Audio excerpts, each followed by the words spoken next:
Le conducteur du véhicule est tenu d'être en possession de documents concernant le véhicule et sa propre personne. À chaque contrôle, le conducteur doit pouvoir les présenter aux forces de l'ordre. Il doit aussi posséder des matériels obligatoires et penser à prendre d'autres matériels facultatifs qui peuvent être très utiles lors d'un long voyage. Le conducteur doit avoir sur lui son permis de conduire. S'il est obtenu dans un État de l'Union européenne, il est valable dans tout l'espace économique européen. Le conducteur doit aussi détenir le certificat d'immatriculation de la voiture ou carte grise. C'est la carte d'identité de la voiture délivrée par la préfecture. Le conducteur doit enfin avoir son attestation d'assurance avec lui et apposer le certificat d'assurance sur la partie inférieure droite de son pare-brise. Ces deux documents sont fournis au conducteur par son assurance. Dans le cas d'un long voyage, vous ne pourrez pas récupérer vos documents facilement. Et vous n'allez pas faire demi-tour en plein trajet.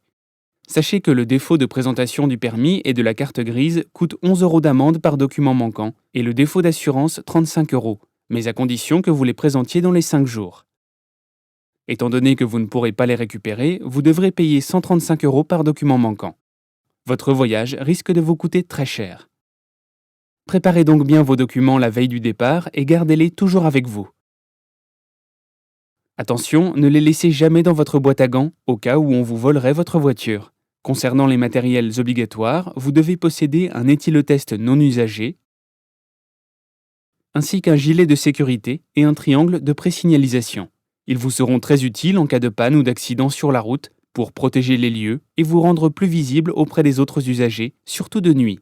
Même s'il n'y a qu'un seul gilet obligatoire, pensez à prendre autant de gilets que de passagers, surtout pour les enfants.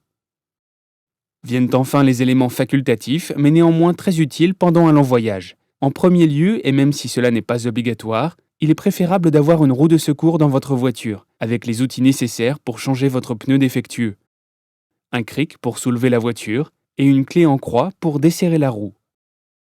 Si vous n'avez pas de roue de secours, prenez au moins une bombe anti-crevaison. Pensez également à avoir une lampe torche, des chiffons, une ou plusieurs couvertures selon le nombre de passagers, des pinces de batterie, une trousse de premier secours, de l'eau et quelques snacks. Un adaptateur pour charger votre GPS ou téléphone portable peut également être utile, de même qu'une carte routière si vous deviez vous arrêter dans un endroit sans réseau. Tous ces matériels vous permettront de patienter dans de bonnes conditions avant l'arrivée du dépanneur et rassureront vos enfants, surtout si vous tombez en panne de nuit. Pour un voyage en hiver, pensez à mettre du produit lave-glace anti-gel, à prendre avec vous une raclette et bien évidemment à vous munir de chaînes à neige. Tous les ans, de nombreux automobilistes imprudents restent encore coincés sur les routes enneigées. Chaque année, il y a les vacances, moment attendu impatiemment, où c'est la période où on va pouvoir se reposer, se détendre, se changer les idées, avec un long trajet, un voyage. Un voyage, ça se prépare. Ça se prépare déjà, on prend son temps pour le préparer, on ne se précipite pas. Beaucoup ont à peine fini leur journée de travail, chargent le véhicule très rapidement, et hop, c'est parti, pressé d'arriver sur le villégiature. On prend son temps, on prépare. Déjà, s'assurer qu'on a bien les papiers du véhicule, son permis de conduire, carte grise, attestation en cours de validité. Après, on peut prendre des matériaux facultatifs, comme par exemple se munir d'une torche électrique, ce qui peut être utile en cas de panne ou d'accident, même si ce n'est pas vous qui êtes impliqué dans l'accident. Mais au moins, vous êtes là sur le lieu, vous balisez le lieu. Une couverture, on ne sait jamais, il peut faire frais la nuit, etc. Éventuellement, des câbles de démarrage. Oui, vous laissez un appareil électrique allumé, la batterie se décharge, voilà, un véhicule, une batterie, hop, on recharge, on redémarre le véhicule. Une trousse de premiers secours, dans laquelle il y aura une couverture de survie et différentes choses permettant d'assurer ces premiers secours. Une bouteille d'eau. Éventuellement, on peut prendre également, non pas un, mais 2 éthylotests chimiques. On ne sait jamais. Un petit coup, un apéro avec des amis. Voilà. Le premier, on l'utilise s'il verdit un petit peu, ne serait-ce que dans le calibrage de l'éthylotest 0,2, 0,5, 0,2 période probatoire, 0,5 conducteur hors période probatoire. Ne prenez pas le volant. Attendez une petite heure.